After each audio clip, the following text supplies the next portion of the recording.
Nakakabahala ang mga pahayag na narinig natin itong mga nakarang araw.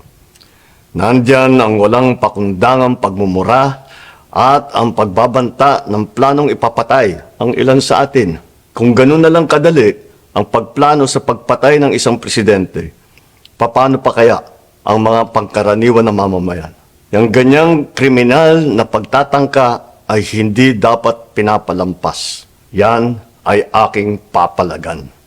As a democratic country, we need to uphold the rule of law.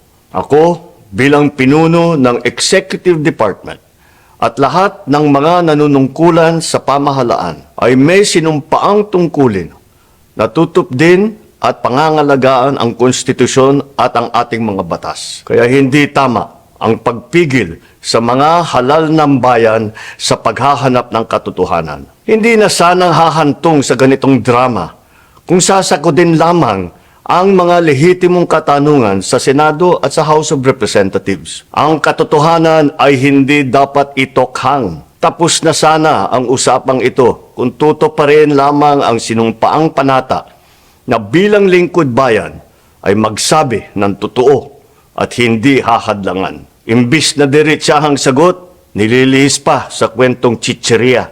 Hangad ko na matuldukan na itong mga pangyayaring ito sa parang matiwasay at magdadala sa atin sa katotohanan. 12 taon din ako nanungkulan sa magkaparehong kamara ng Kongreso. Batid ko ang kapangyarihan iginawad sa kanila ng taong bayan at ng ating konstitusyon. Dahil dito, iginagalang ko ang kanilang gawain bilang isang independenteng sangay ng ating republika. Kahit ang buong executive branch, lahat ng mga ahensya ay hindi nakakaligtas at parating sumasailalim sa kanilang masusing pagsusuri. Bilang isang bansa, marami tayong mga paghamon na dapat harapin at mga suliraning dapat bigyan ng lunas. Sa kabila ng mga pambabatikos, nakatuon ang aking pansin sa pamamahala.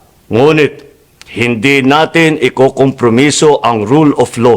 Kailangan manaig ang batas sa anumang sitwasyon, sino man ang tamaan. Kaya hindi ko hahayaan magtagumpay ang hangarin ng iba na hatakin ang buong bansa sa burak ng politika. Igalang natin ang proseso.